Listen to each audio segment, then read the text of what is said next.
coordinator asi bagi mandam mesti yang ada dekat angang singari maheiroising yang mai maka tu kai le tamu hai di mana ada pun kita sida bagi lam mesti tadi bagi angang singari maheiroising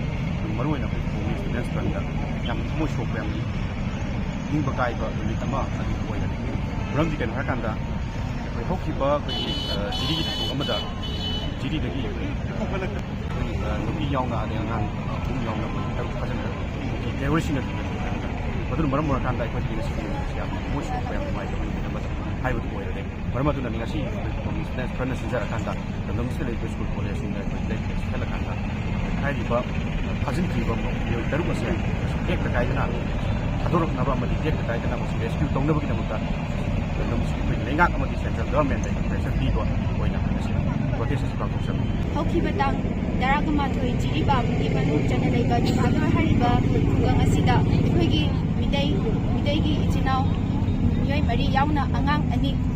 bhajan ki ba asi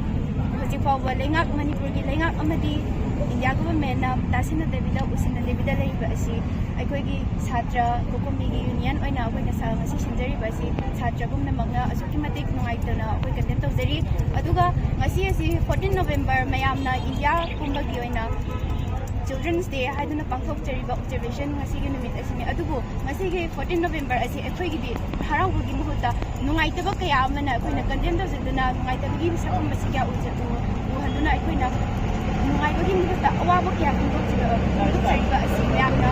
dina na chapiyo ado ina akoi gi Manipur government na asi poba akoi na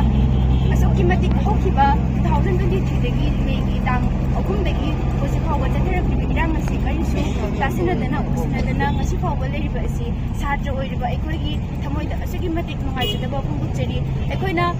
angang ani phakraga ngasi aikoi ni sida garam haina children's day observation tawduna legadoribana garam haina aikoi na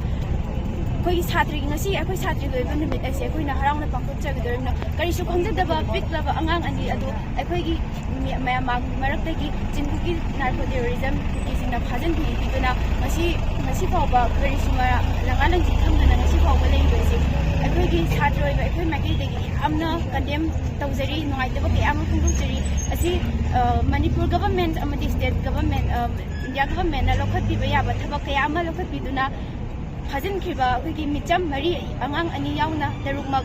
asengam yaudana Mioi terukmak kudakta thadokpiraknaba kudakta asengam yaudana miyam aikoda sina biyo haidana state government amadi India government da lokhat bayaba thabak kaya pangthok paikhat piraga aikogi ikutta kuki narco terrorism dagi asengam yaudana aikogi ifamda kusina biyo haibase aina hajiri